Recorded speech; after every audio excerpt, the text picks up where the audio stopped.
கொஞ்சம் உங்களுக்கு வேணும்னா மோர் ஊற்றிக்கலாம்.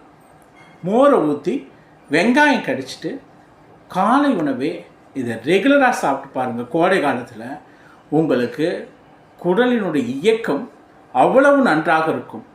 உங்களுடைய ஸ்கின்னுக்கு வரக்கூடிய பிரச்சனைகள் எதுவும் வராது.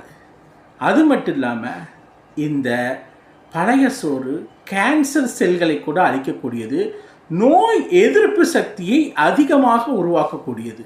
அது மட்டும் இல்லைங்க, உடல் சூடுங்கிறத தனித்து ஒரே மாதிரி ஈக்குவலைஸ் பண்ணிவிட்டு இது காலம் காலத்துக்கும் உங்கள் ஆரோக்கியத்தை மேம்படுத்தி ஒரு ஸ்ட்ராங்கான இண்டிவிஜுவலாக மாற்றக்கூடிய ஒன்று.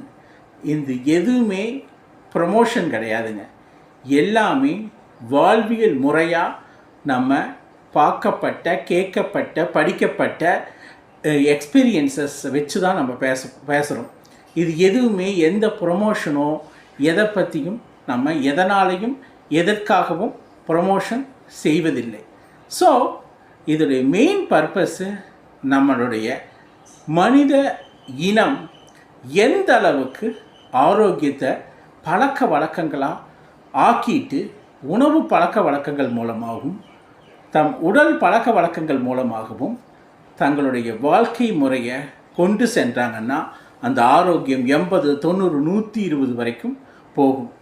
நீங்களே யோசிச்சிங்கன்னா உலகத்தில் எந்த ஜீவராசியாவது மனிதனை தவிர்த்து குடும்ப டாக்டர் இருக்காங்களா, மெடிக்கல் ஷாப்பு போகிறாங்களா, அல்லது தொடர்ந்து மல்டி ஸ்பெஷாலிட்டி ஹாஸ்பிட்டல்ஸ் விசிட் பண்ணுறாங்களா, ஒவ்வொன்றுக்கும் ஸ்பெஷலிஸ்ட்டை பார்க்குறாங்களா?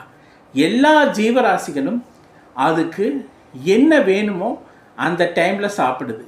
நீங்கள் விலங்கினங்களை கூட அந்தந்த பருவ காலத்துக்கு தகுந்த மாதிரி தான் அது சாப்பாடு எடுத்துக்கும், இறையை எடுத்துக்கும்.